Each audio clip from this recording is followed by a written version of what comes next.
Hey guys, and welcome to a new episode of The Terra Show. Last week we talked all about PAX Prime from PAX Prime and the convention scene, and if you guys have ever been to one or anything like that, so let's jump right to you guys' comments. Chloe's.I1 had this to say: I've missed out on PAX for the past 2 fucking years because of fucking ticket bots buying up all the goddamn passes. PAX needs to change the way they sell their tickets. The process they have now is fucking retarded. Wait for their tweet, call number, and wait on hold for 4 hours just to be told that they were sold out. Then you hit up eBay and watch the prices rise like a teenage boy brushing up against a girl in a hallway. I definitely feel for you guys. I've never had to buy my own tickets, but I know a lot of friends of mine just sit there on the internet as soon as the tickets come out, and then 4 hours later it's like, yeah, well, your tickets are sold out. Someone else was a millisecond faster than you. And that sucks. Danny Grabdoll talked a little bit about what he's the most excited about from PAX. The announcement of the Onslaught fetch lands being reprinted. I'll finally be able to get a hold of them without having to pay about $100 a piece. I already pre-ordered 2 boxes of Khans of Tarkir based off of this alone. Modern just got broken. So I know a lot of you guys don't play Magic the Gathering, but since Wizards is based here, they do have a lot to do with PAX. And since I play Magic, I do feel for you. The only reason I play Merfolk in Modern is because I don't have to play fetch lands. Carlos Augustus Sareva had this to say: I've never been at PAX or E3 or any single one of the big gaming conventions because I live in Portugal, but I really want to go even if it's only once. And I would rather choose PAX either because of 2 reasons. It's the latest big gaming con, so we get the most recent games, and also, as you said, it isn't just as focused on releases, it's also focused on everything. By the way, keep up the good work, Tara. Oh, don't make me blush. Alright, let's jump into this week's topic. Since you guys really seem to like all of the Terra-centered shows where I talk more about my own gaming habits and what I like in gaming and how I gamed growing up and stuff like that, I thought I would talk about the releases that are coming out soon that I'm most excited for.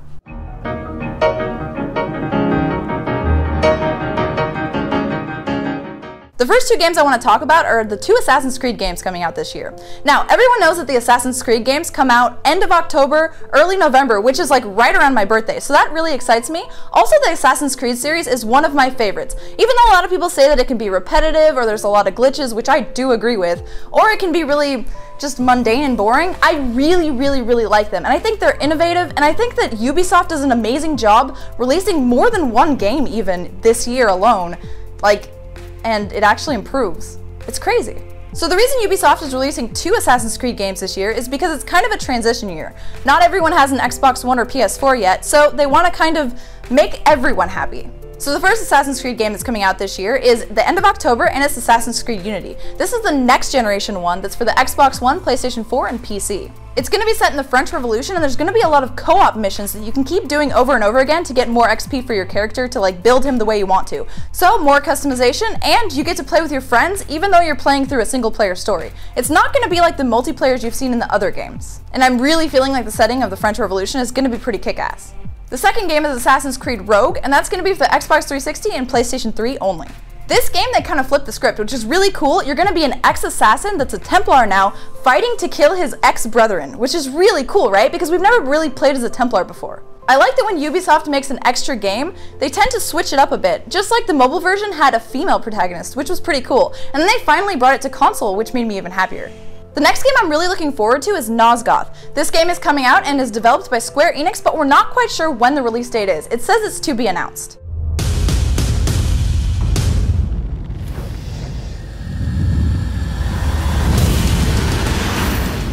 I got to play this game a little bit at PAX, and I'm really excited about it, so I got some beta keys for the closed beta that I'm also going to give out on my stream. This game is basically like a first-person shooter in like an arena, but without the first person. So you're third person, and you're either a vampire or a human. The humans have a bunch of ranged weapons like bows and guns and stuff like that, and the vampires are always melee, so it's kind of like an imbalanced arena game, which is really cool. The graphics are cool. Some of the vampires are out of this world. It's amazing. They can like climb up walls and just hurtle at you, or they can go invisible, or they can transform and look like they're enemies. It's just pretty cool.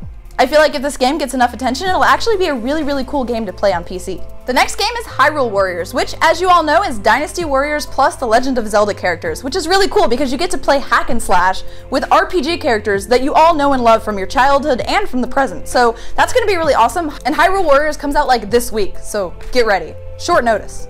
The next release I want to talk about is kind of like, I don't know if I should talk about it, I don't know if I should get really hyped for it, but on November 13th, the new Warlords of Draenor World of Warcraft expansion is coming out.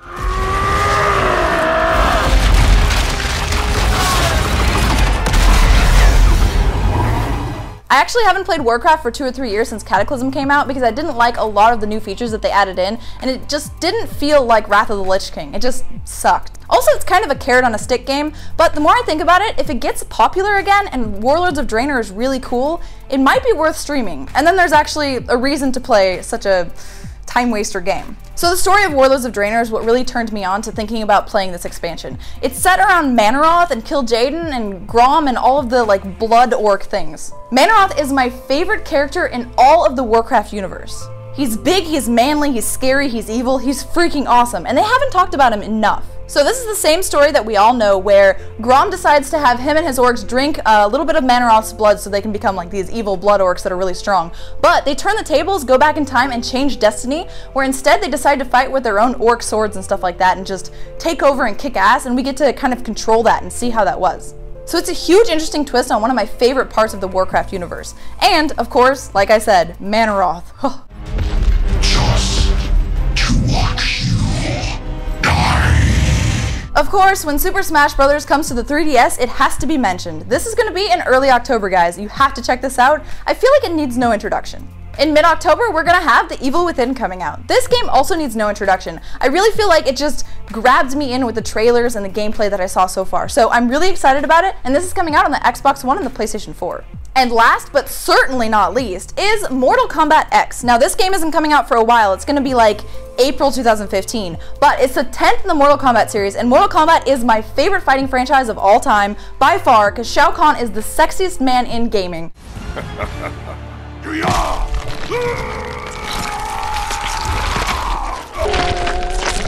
Shao Kahn wins. Fatality! Alright, what do you guys think about my taste in games? What are you guys looking forward to? Please let me know down in the comments so I can talk about it next week. Don't forget to like the video, subscribe to the channel, and make sure you check out my personal channel down in the description, which, by the way, is really ramping up. I have a ton of awesome things coming out literally every day. Also, keep gaming, guys. Oh, and one more thing. Get fucking hyped. It's game release season!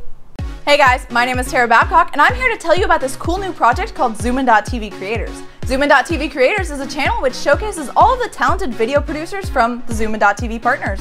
Zoomin.tv Creators is in partnership with Cooler Master, an epic company that creates awesome PC hardware. Like, for instance, this Storm Quickfire Rapid Eye keyboard.